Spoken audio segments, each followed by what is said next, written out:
ఈ కల్తీ సారాన్ని తయారు చేసేది ఎవరు?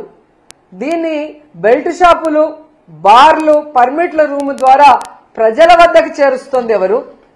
దీనివల్ల ప్రజల ప్రాణాలు తీస్తుంది ఎవరు అంటే పై నుంచి కింద వరకు మొత్తం తెలుగుదేశం పార్టీకి సంబంధించిన నాయకులు అనేది స్పష్టంగా మనకు ఈరోజు సాక్ష్యాధారాలతో కూడా దొరికిపోయింది. ఎందుకంటే ఈరోజు ఏ జిల్లాలో చూసినా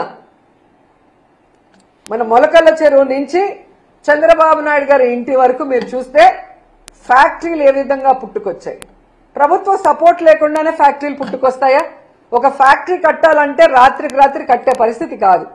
మరి ఈరోజు రాష్ట్రం అంతా ఫ్యాక్టరీలు పెట్టడమే కాకుండా ఈ కల్తీ మద్యాన్ని ఏ విధంగా చాలా ప్లాంట్ గా ఒరిజినల్ బాటిల్స్, ఆ సీల్స్, ఆ స్టిక్కర్లు ఎక్కడి నుంచి తెచ్చారో నిజంగా వీళ్ళు చేసే ఎదవ పనిని కూడా అంత పర్ఫెక్ట్ గా చేసి ఈరోజు ప్రజల జీవితాలు తీసుకుంటూ, ముఖ్యంగా ఈ కల్తీ మద్యంతో మహిళల పసుపు కుంకాలు చెరిమేస్తూ, వాళ్ళ మంగళసూత్రాలని మట్టిలో తొక్కేస్తూ, సిగ్గు లేకుండా మళ్ళీ చంద్రబాబు నాయుడు గారు ఈరోజు డైవర్షన్ పాలిటిక్స్ కి ఎలా తెరలేపారో మీ అందరూ కూడా చూడాలి.